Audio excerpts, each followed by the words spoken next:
Hi guys, this is Connie. I'm doing all of these in a row until Mustachio gets home. This is Connie Reads Brian's Winter. Oh my gosh, the end of chapter 9. And here is chapter 10. A great weight. Something heavy on him. His mother was calling for him to come back. He was little again, a small boy and playing outside. And his mother was calling for him to come inside, but he couldn't move because there was a huge weight on him, holding him down, keeping him from coming home. Brian opened his eyes slowly, closed them against the brightness and the pain in his forehead, then opened them again. It was, he thought, the same world. Snow all around, bright sun. He was breathing, had a pounding pain in his forehead. It reminded him of the plane crash and had what appeared to be an entire cow moose in his lap. He twitched when he looked down at her. Her eyes still looked mad, and her head plowed against his chest, but he realized she was dead. He started to examine his own situation. Nothing seemed to be broken. He could not at first believe this, and moved his arms and legs several times to make certain, then squirmed his way out from beneath the moose. She was lying half on him, her head in his chest, pushing him back, and when he stood, it was the first time he got a long look at how big she was. From nose to the back end, he guessed a good 8 or 9 feet, maybe more. He paced her off and came up with 4 paces in length, counting her legs, which were sticking out a bit, maybe 10 feet, and she was taller at the shoulder than he stood. He wondered for a moment if she was the same moose that had attacked him earlier in the summer, and tried to feel some animosity toward her. But the truth was that killing her made him sad, elated and sad all at once, as he had been with the wolf killed doe. She was ugly and beautiful at the same time, lying there in the snow, blood from her chest wounds smeared where she lay, an ugly, beautiful animal, and she was ended now. He had killed her, ended her life so that he could live. He felt as bad as he felt good. He turned away for a moment, shook his head, and then turned back. There was much work to do, and for a moment he thought it would be impossible. It was perhaps half a mile back to camp, and there was absolutely no way he would be able to drag her. He tried lifting a back leg, and it was all he could do to get it off the ground. Dragging her would be simply impossible. She must weigh 600 or 700 pounds. He would have to cut her up here and take her back to the camp in pieces, and that nearly stopped him. How, he thought, do you cut up a moose? Never in all his life had he ever thought about cutting a moose into pieces. Where did he start? There were no dotted lines the way there were in a diagram at the meat market. He thought on it a full 5 minutes, looking at her lying there, and finally realized he could do nothing until she was skinned. He used the knife to slit the hide from the neck down the chest and belly to the back end. He had to cut around the lance, which had broken off after driving into her, and the arrow shafts still sticking out because they wouldn't pull free. The skin came away harder than with the doe. It was thicker and had to be cut loose as he skinned, peeling it back half an inch at a time all along her body. When he cut along the belly, the knife slipped and cut the membrane holding the stomach in, and her guts fell out on his feet, steaming. And he went ahead and pulled them the rest of the way out, amazed at how much there was inside her.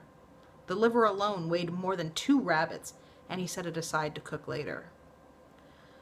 With the guts out of her, she was easier to move. Still very hard, but some easier. And he quickly developed a rhythm for skinning. Pull on the hide, slide the knife along. Pull, slide, pull, slide. In half an hour, he had lifted the hide completely off her right side, cutting it around the neck just under the head, and folded it over her back, completely exposing her right side. He had never, even in a butcher shop, seen so much meat in one place. She was a house of meat. Again, he lifted the back leg and couldn't move her, even with the guts out. But as he lifted the leg, he noted that there seemed to be a seam where the leg joined the body, a junction, and he put the knife there and cut and the leg lifted away from the body. He kept lifting and cutting, all around the top of the back leg, pushing up as he did so until it was joined only at the hip socket, which rotated freely, and he cut around the socket with the knife, and it popped loose, and the leg lifted completely away. Just that. Her back leg was heavier than the dough, and he realized it would be hard to get the leg back to the shelter.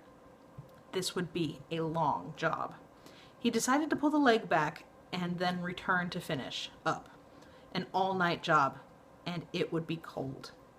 He took off with the leg and used nearly 20 minutes just to pull it to the shelter and was almost exhausted when he got there.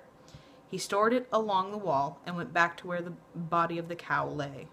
It was now midday, and he was starving. He took 15 minutes to gather wood and start a fire near the carcass, and when it was blazing, well, he cut a strip of meat from the rump near where he'd lifted the leg off and hung it over a stick so that it was nearly in the flames. He went back to cutting and skinning while it cooked. He cut away the right front shoulder. It lifted off much the same as the rear leg. The shoulder blade cutting away, and then the leg, and he dragged it back to camp. And when he returned, the meat on the stick was perfect, burned a little on the outside and cooked clear through. He cut pieces off and ate it standing there, looking down at the rest of the cow, and he thought he'd never tasted meat so good. It was better than deer or rabbit or full birds, better than beef. And there was fat on it, more fat than the dough had, and he craved fat. Ate one piece of fat alone that was hanging on the side of the meat and had cooked separately, and still craved it. He cut 2 large pieces of fat off the carcass and hung them over the fire to cook while he went back to work. With the right legs gone, she was lighter, and by lifting the legs on the ground, he found he could just roll her over to get at the uncompleted side. Once she was over, he skinned the side. Let's try that again. Once she was over, he skinned the side as he'd done the first one, working up to the back after cutting around the legs until the hide was completely free of the carcass. Then he cut the legs loose, dragged them one at a time back to camp, and returned to the body of the moose in darkness. Finding his way was no problem, because there was a half moon, and it lighted the snow into something close to daylight. But the cold came now, and he had no gloves. His hands chilled as he worked on the damp meat, and he had to warm them over the fire often, which slowed him, and by midnight everything in him screamed to stop. But the cow was a treasure house of food and hide, and he wasn't about to leave her for the wolves, or the bear if it came along again, so he kept working. With the legs and rump gone, and the remaining part of the carcass was not too hard. With the legs and rump gone, the remaining part of the carcass was not too hard to handle. He used the hatchet to chop through the spine in 2 places and separated the back, middle, and front end, and it amazed him how much all animals were alike. She was immense, but the cow was built almost like a rabbit, with the same basic layout, the same design, he thought, grinning, and supposed that if he were on all fours, he would look the same. He cut her head away with the hatchet and dragged the front section of her body, the rib cage, and the hump meat on top of her shoulders with it, back to camp, and then the rear end and the center at the same time. That left only the hide and head. The head he could come back for tomorrow, and he set off with the hide at probably 4 in the morning. It was the worst. It was staggeringly heavy. He couldn't lift it, and dragging it back to camp with his bow and arrows on top of it exhausted him. At camp, he looked at the pile of meat and hide next to his shelter wall, smiled once, shucked out of his rabbit-skin shirt, crawled into his bag, and was in a deep, dreamless sleep in seconds. No, he thought, his brain closing down. A great day. A meat day. A moose day. He would sketch it on the shelter wall tomorrow. And that's the end of chapter 10. I will see you for the next chapter, and until then, be careful with that and enjoy, please and thank you. Bye.